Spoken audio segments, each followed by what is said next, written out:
최 변호사, 우리 엄마가 숨겨둔 그 숨겨진 딸년이 누구냐고 당장 나오라고 해! 남편 없는 시집 생활 15년.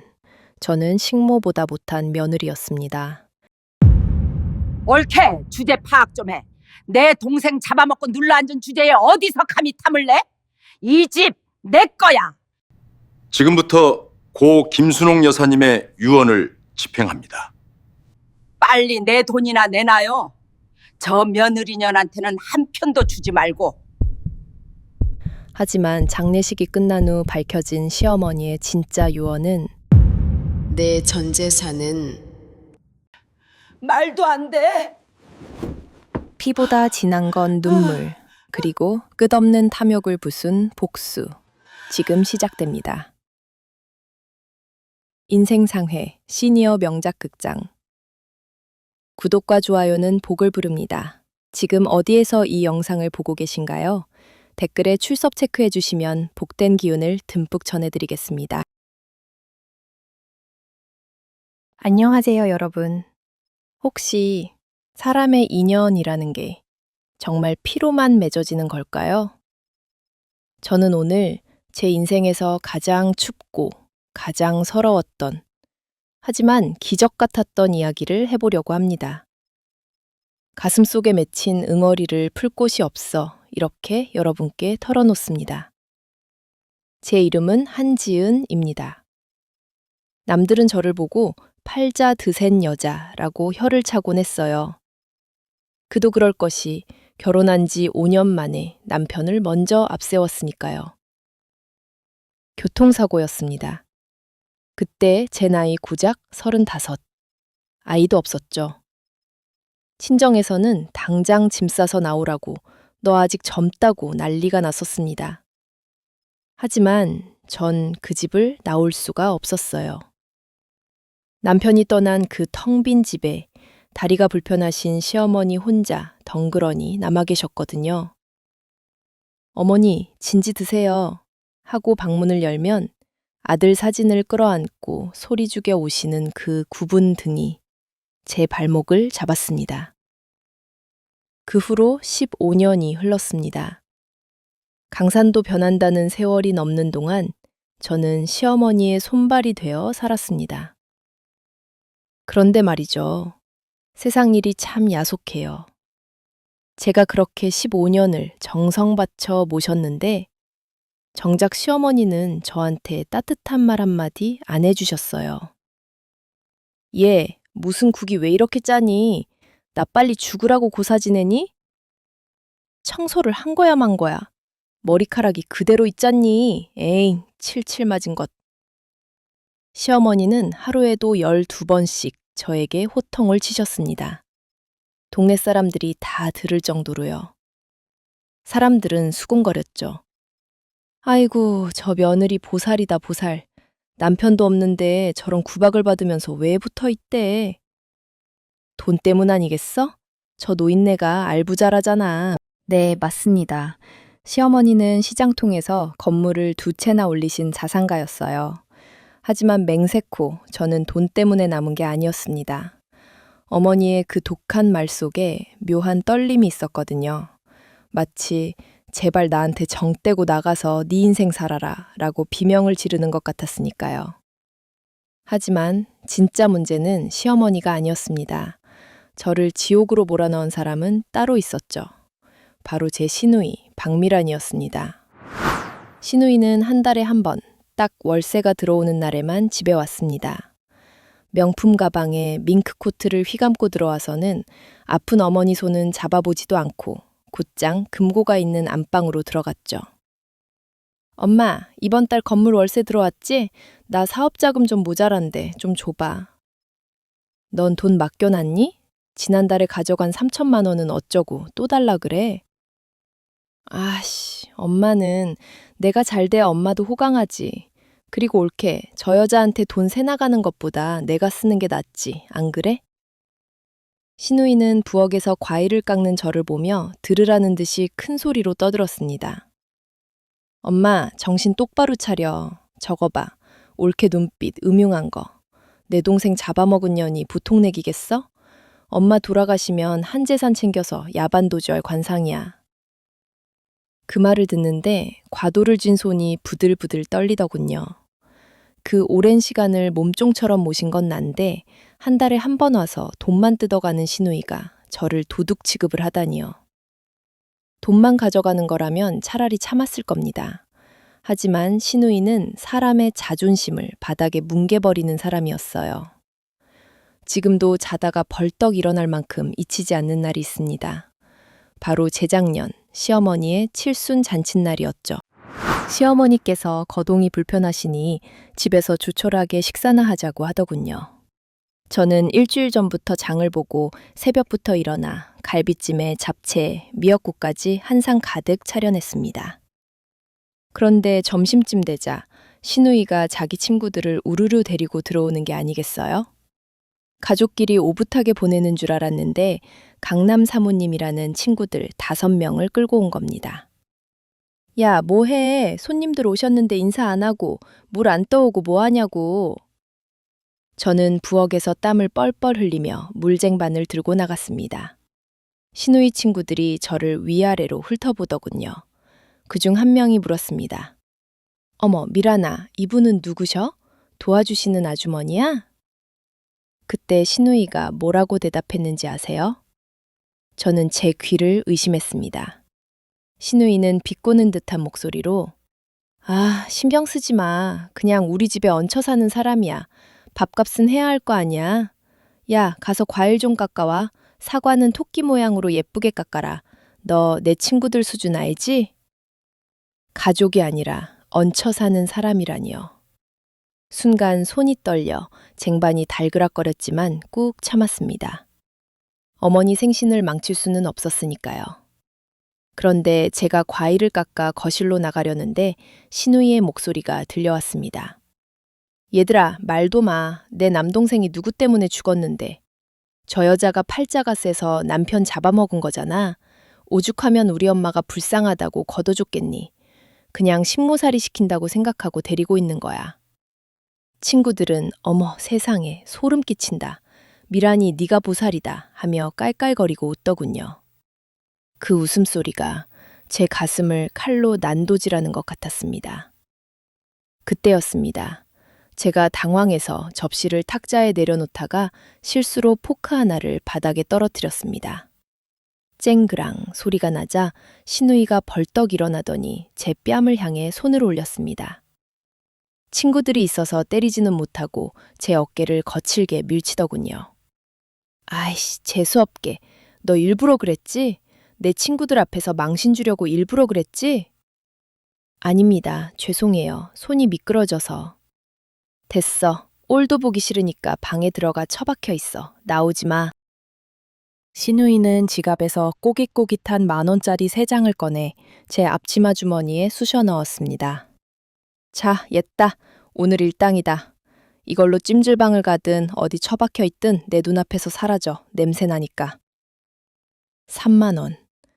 새벽부터 어머니 생신상을 차린 며느리에게 시누이가 던져준 건 모욕 섞인 30,000원이었습니다. 저는 그 돈을 쥐고 좁은 부엌방 구석에 쭈그리고 앉아 행여나 밖에서 들을까봐 입을 틀어막고 소리 없는 비명을 질러야 했습니다. 거실에서 들려오는 저들의 웃음소리가 지옥의 악마들 소리처럼 들렸습니다. 그날 밤 저는 결심했습니다. 이 지옥 같은 집을 나가야겠다고요. 하지만 밤늦게 손님들이 다 돌아가고 난 뒤 어머니가 절 부르시더군요. 꽤 취하신 어머니는 제 손을 잡고 잠꼬대처럼 중얼거리셨습니다. 지은아, 미안하다. 내가 죄인이다. 가지 마라. 너 없으면 나 죽는다. 그 쉰 목소리 하나 때문에 바보같이 저는 다시 짐을 풀었습니다. 그게 제 처형인 줄만 알았습니다. 사단이 난 건 시어머니가 췌장암 말기 판정을 받으신 직후였습니다. 의사 선생님이 길어야 3개월이라고 하셨죠. 저는 하늘이 무너지는 것 같아 병원 복도에서 주저앉아 울었는데 시누이는 눈 하나 깜짝 안 하더군요. 오히려 눈이 번들거렸습니다. 옳게 의사 말 들었지. 엄마 이제 정리할 때 됐어. 집문서랑 도장, 통장 다 어딨어. 당장 내놔. 시어머니가 퇴원해서 집으로 돌아오신 날 밤이었습니다. 시어머니는 기력이 다해 누워 계셨고 저는 죽을 끓이고 있었어요. 그런데 안방에서 시누이의 비명 같은 고함이 들려왔습니다. 뭐야? 이게 뭐야? 저는 놀라서 안방으로 뛰어들어갔습니다. 시누이는 금고를 활짝 열어젖힌 채 낡은 서류 봉투 하나를 들고 부들부들 떨고 있었습니다. 바닥에는 종이들이 흩어져 있었는데 그중 하나가 제 눈에 들어왔습니다. 유언장 초안 같았습니다. 그리고 시누이 손에 들린 봉투 겉면에는 삐뚤빼뚤한 글씨로 이렇게 적혀 있었죠. 나의 사랑하는 딸에게. 시누이 얼굴이 불그락푸르락해졌습니다. 저를 보더니 삿대질을 하며 소리쳤어요. 야, 너 이거 알았지? 알았으면서 입 다물고 있었지? 형님, 그게 무슨... 저는 처음 보는 건데요. 거짓말 마. 엄마가 밖에서 나온 자식 말이야. 숨겨진 딸이 있었어? 세상에, 아빠 몰래 딴 남자랑. 더러워. 시누이는 시어머니가 젊은 시절 낳은 혼외자가 있다고 확신했습니다. 유언장에 그 숨겨진 딸에게 재산의 절반을 준다는 내용이 있었나 봅니다. 그때부터 시누이는 미친 사람처럼 날뛰기 시작했습니다. 안 돼, 절대 안 돼. 그년이 나타나기 전에 내가 다 가져가야 해. 옳게 너, 오늘부터 이 방 얼씬도 하지 마. 엄마 간호는 내가 할 테니까. 평생 엄마 밥 한 번 안 차려준 시누이가 간호를 하겠다니요. 속셈은 뻔했습니다. 시어머니가 돌아가시기 전에 재산을 다 빼돌리려는 거였죠. 그리고 저를 이 집에서 쫓아내려는 계획을 세우기 시작했습니다. 그날로부터 3일 뒤였습니다. 시누이가 거실에서 악을 쓰며 저를 불렀습니다. 야, 한지은, 이리 좀 와봐. 거실에 나가보니 시누이가 자기 명품 가방을 뒤집어 엎어놓고 난리가 났습니다. 시어머니는 휠체어에 힘없이 앉아 그 모습을 지켜보고 계셨고요. 내 다이아 반지, 5캐럿짜리 반지가 없어졌어. 분명히 여기 넣었는데. 형님, 잘 찾아보세요. 어디 두셨겠죠? 웃기지 마. 이 집에 그럴 사람이 너 말고 누가 있어? 너지. 네가 훔쳐갔지? 무슨 말씀을 그렇게 하세요? 저는 손도 안 댔어요. 입 닥쳐. 내 눈으로 확인해야겠으니까 네 방 빚을 거야. 시누이는 말릴 새도 없이 제 방으로 쳐들어가 옷장을 다 뒤엎었습니다. 그러더니 제 낡은 겨울 코트 주머니에서 번쩍이는 무언가를 꺼내들더군요. 야, 이것 봐라. 내가 이럴 줄 알았어. 이런 도둑년. 겉으로는 착한 척 다 하더니 뒤로는 호박 싫을까? 제 코트 주머니에서 시누이의 반지가 나왔습니다. 저는 제 눈을 의심했습니다. 분명히 시누이가 몰래 넣어둔 게 뻔했으니까요. 아니에요. 전 정말 몰라요. 억울해요, 어머니. 저는 휠체어에 앉은 시어머니를 바라보며 매달렸습니다. 시어머니라면 15년을 함께 산 저를 믿어주실 거라 생각했거든요. 그런데 시어머니의 반응이 충격적이었습니다. 시어머니는 힘겹게 고개를 드시더니 싸늘한 눈빛으로 저를 내려다보셨습니다. 지은아, 내가 널 그렇게 가르쳤니? 돈이 탐나면 달라고 하지. 왜 도둑질을 해? 어머니? 그게 무슨... 저 아니에요. 진짜 아니에요. 듣기 싫다. 내 집에서 도둑년은 못 데리고 산다. 당장 나가라. 시어머니는 고개를 획 돌려버리셨습니다. 시누이는 개선장군이라도 된 듯 코웃음을 치며 제 짐가방을 거실 바닥에 내동댕이 쳤습니다. 들었지? 엄마가 나가래잖아. 빈몸으로 왔으니 빈몸으로 나가. 위자료? 꿈도 꾸지 마. 경찰에 신고 안 하는 걸 다행으로 알아. 그렇게 저는 한겨울 영하 10도의 날씨에 얇은 패딩 점퍼 하나 걸치고 쫓겨났습니다. 대문이 쾅 하고 닫히는 소리가 제 심장에 못이 박히는 것 같더군요. 뒤에서 시누이의 웃음소리가 들리는 듯했습니다. 갈 곳이 없었습니다. 친정에 갈 면목도 없었고 수중에 돈이라곤 지갑에 있던 5만 원이 전부였습니다. 저는 24시간 찜질방을 찾아갔습니다. 따뜻한 바닥에 몸을 뉘었지만 뼛속까지 시려오는 추위는 가시질 않더군요. 잠이 오지 않았습니다. 억울해서가 아니었습니다. 방금 전 매몰차게 저를 내쫓던 시어머니의 그 눈빛, 그 눈빛이 이상하게 자꾸만 마음에 걸렸기 때문입니다. 시어머니는 정말 저를 도둑으로 생각하셨을까요? 아니면 시누이의 등살에 제가 다칠까봐 일부러 모진 척 쫓아내신 걸까요? 하지만 그렇다고 해도 마지막 인사가 도둑년이라니. 15년 세월이 송두리째 부정당하는 것 같아 밤새 베개를 적셨습니다. 그렇게 찜질방을 전전하며 식당 설거지 알바로 하루하루 버티던 어느 날이었습니다.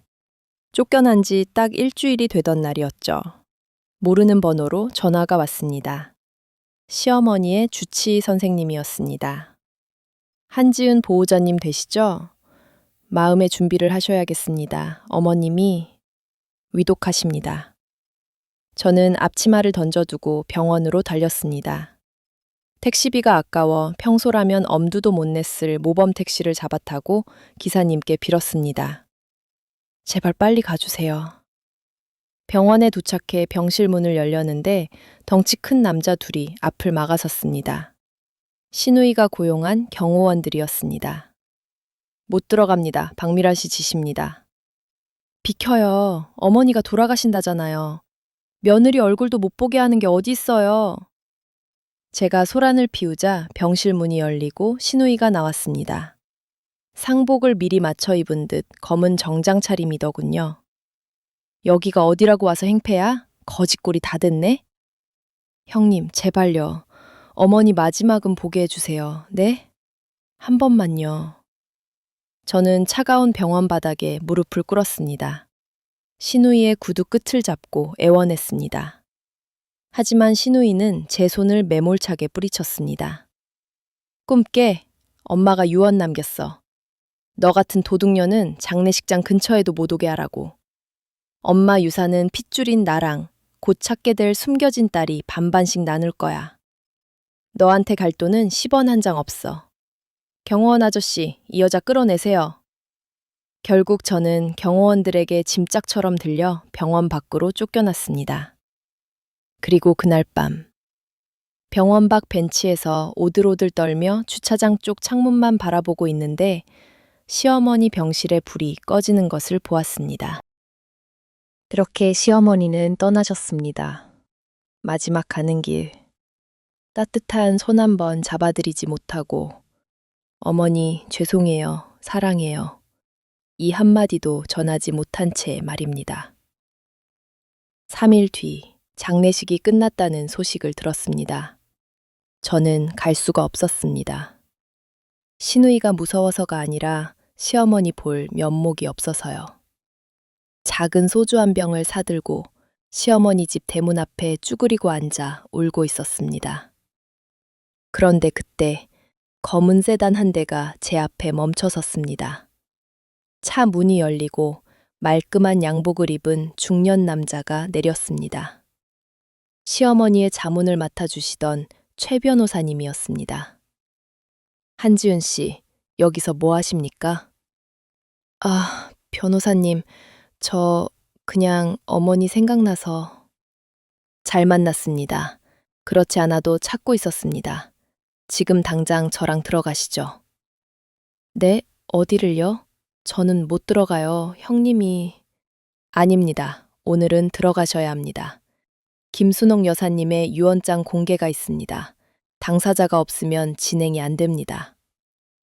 당사자라뇨? 시누이 말대로라면 저는 한 푼도 못 받을 텐데 제가 왜 당사자일까요?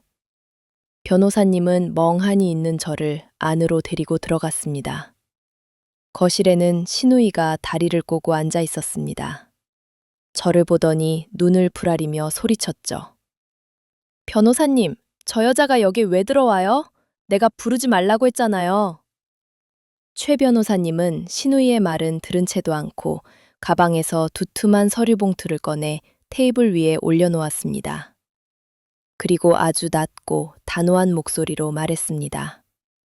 박미란 씨, 그리고 한지은 씨, 지금부터 고 김순옥님의 유언 집행을 시작하겠습니다. 신우이는 코웃음을 쳤습니다. 그래봤자 뻔하죠. 내 몫이랑 그 얼굴도 모르는 숨겨진 딸 몫이죠. 빨리 끝내요. 제 꼴도 보기 싫으니까.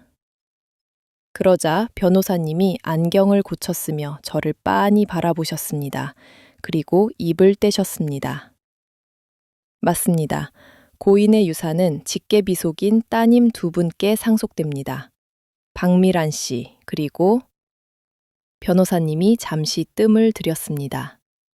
그 짧은 순간 거실의 공기가 멈춘 것 같았습니다. 신우이도 침을 꿀꺽 삼키며 변호사님의 입만 쳐다보고 있었죠. 그리고 고인이 생전에 입양 절차를 밟아 법적 딸로 등록하신 한지은 씨. 네? 제 입에서 멍청한 소리가 새어나왔습니다. 신우이는 귀신이라도 본 듯 비명을 질렀습니다. 뭐라고요? 입양? 그게 무슨 개소리야? 변호사님은 당황하는 기색 없이 서류 한 장을 펼쳐 신우이 눈앞에 들이밀었습니다.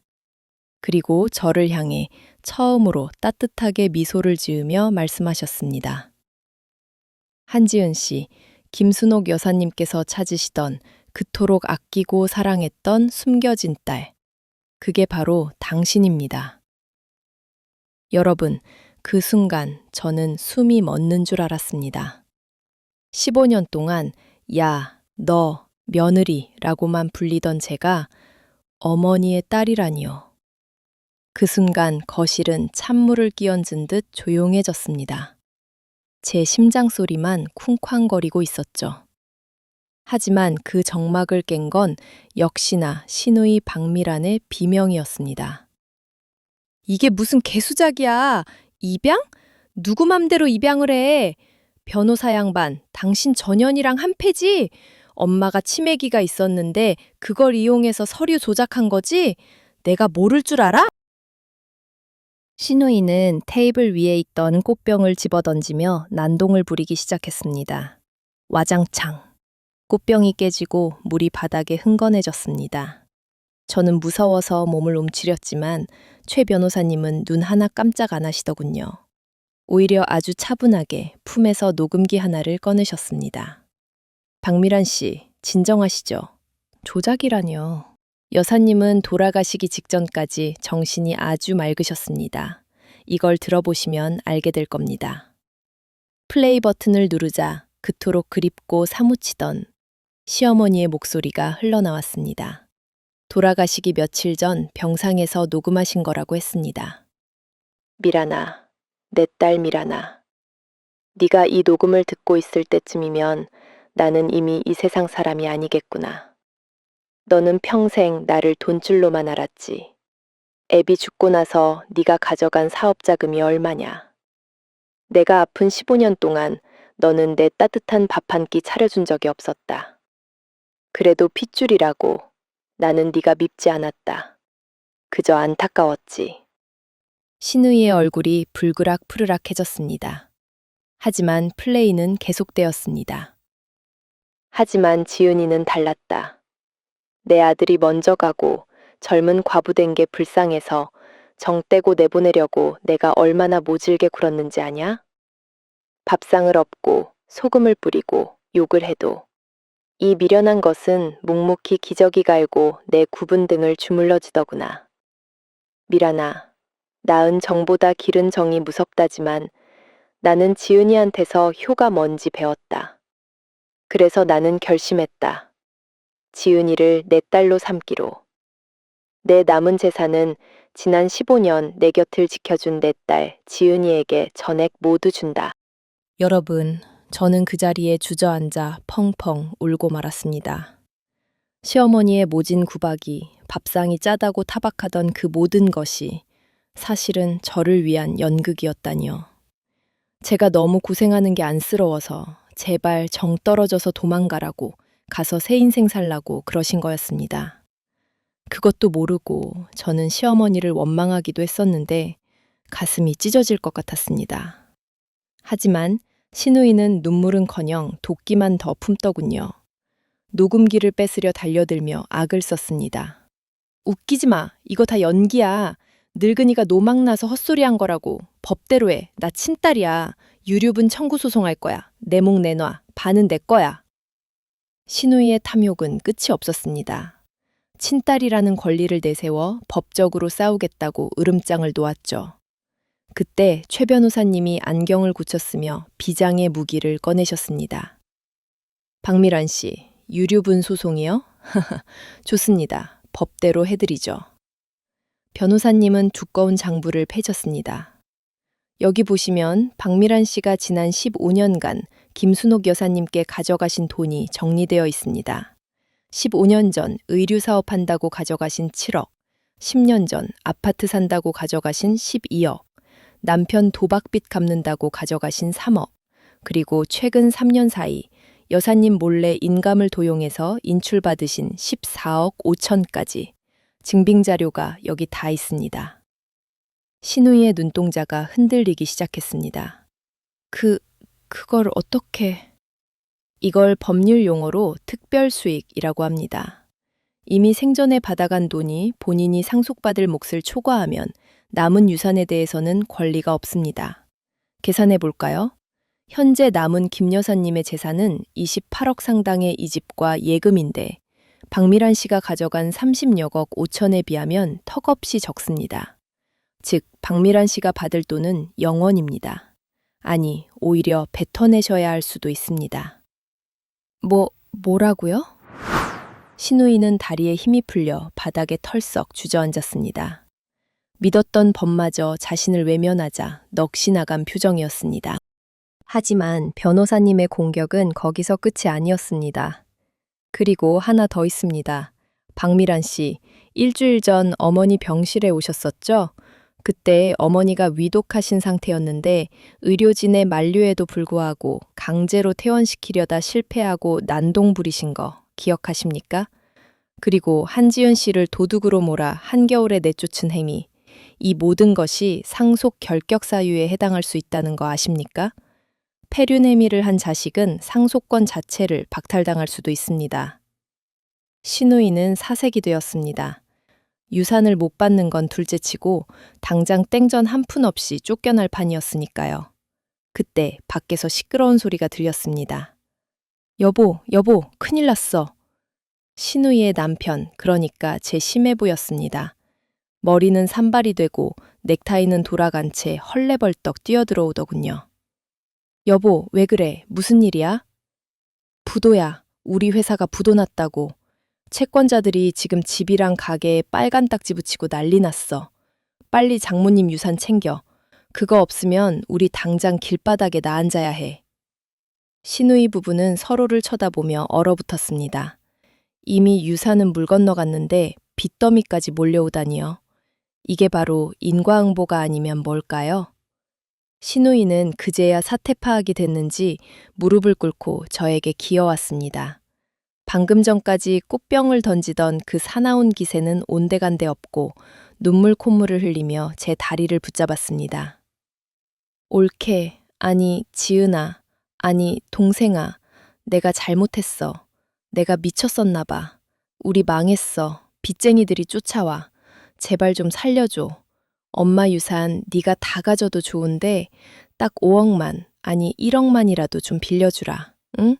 우리 핏줄이잖아. 가족이잖아. 기가 막혀서 웃음밖에 안 나오더군요. 필요할 때만 가족이고 핏줄인가요? 제가 15년 동안 가족 취급 못 받고 남처럼 살 때 그녀는 어디 있었나요? 저는 떨리는 손으로 신우이의 손을 떼어냈습니다. 그리고 어머니가 생전에 저에게 하셨던 것처럼 아주 차갑고 단호하게 말했습니다. 형님, 아니 박미란 씨, 가족이요? 핏줄이요? 제가 쫓겨나서 찜질방에서 살 때 당신이 그러셨죠? 넌 남이라고. 네, 맞아요. 우린 남이에요. 어머니가 남기신 돈은 어머니의 피와 땀입니다. 형님 도박빚 갚고 사치하는 데 쓰라고 남기신 돈 아니에요. 단 한 푼도 드릴 수 없습니다. 진짜 이럴 거야? 너 혼자 그 돈 다 먹고 잘 살 수 있을 것 같아? 신우이가 다시 악을 쓰며 달려들려 하자 변호사님이 눈짓을 했습니다. 그러자 대문 밖에서 건장한 남자들이 들어왔습니다. 아이러니하게도 며칠 전 저를 병원에서 끌어냈던 그 경호업체 직원들이었습니다. 집주인이 된 제가 고용한 셈이 되었죠. 끌어내세요. 주거 침입입니다. 이거 놔. 이거 놓으라고. 내가 누군지 알아? 여기 우리 엄마 집이야. 야, 한지은, 너 천벌 받을 거야. 신우이와 심해부는 처절한 비명을 지르며 대문 밖으로 질질 끌려나갔습니다. 대문이 닫히고 그들의 목소리가 멀어지자 집안에는 다시 고요가 찾아왔습니다. 저는 텅 빈 거실에 홀로 남았습니다. 벽에 걸린 어머니의 영정사진을 바라보았습니다. 사진 속 어머니는 환하게 웃고 계셨습니다. 마치 잘했다, 이제 맘 편히 살아라 하고 말씀하시는 것 같았죠. 그 후로 1년이 지났습니다. 궁금하시죠? 제가 그 많은 유산으로 뭘 했는지. 저는 어머니가 살던 이 2층 양옥집을 개조했습니다. 그리고 간판을 하나 달았어요. 순옥인의 사랑방. 이곳은 오갈 데 없는 독거노인 분들에게 무료로 따뜻한 국밥을 대접하는 식당이자 쉼터입니다. 어머니가 평생 국밥 장사로 모은 돈, 그 뜻을 이어가고 싶었거든요. 매일 아침 저는 큰 솥에 육수를 끓이며 시어머니를 생각합니다. 어머니, 국물간이 딱 맞아요. 이제 안 짜죠? 하고 허공에 물어보면 어디선가 오냐, 맛있다 하는 시어머니의 목소리가 들리는 것만 같습니다. 아, 신우이 소식은 들었냐고요? 들리는 소문에 의하면 빚쟁이들을 피해 지방 어디론가 야반도주했다고 하더군요. 부부는 이혼했고 신우이는 식당 주방 보조 일을 하며 근근히 산다고 합니다. 제가 15년 동안 했던 그 고생을 이제야 본인이 겪고 있는 거죠. 안 됐다는 생각은 들지 않습니다. 뿌린 대로 거두는 것이 세상의 이치니까요. 여러분, 피 한 방울 섞이지 않아도 마음을 나누고 서로를 위하면 그게 진짜 가족 아닐까요? 저는 이제 외롭지 않습니다. 제 곁에는 하늘에 계신 어머니와 매일 제 밥을 드시러 오는 수많은 어머니, 아버지들이 계시니까요. 지금 혹시 가족 때문에 혹은 돈 때문에 상처받고 힘드신 분이 계신가요? 부디 힘내세요. 진심은 언젠가 통하고 고통 끝에는 반드시 보상이 기다리고 있다는 걸 제 인생을 걸고 말씀드리고 싶습니다. 지금까지 어머니의 진짜 딸이 된 한지은이었습니다. 들어주셔서 감사합니다.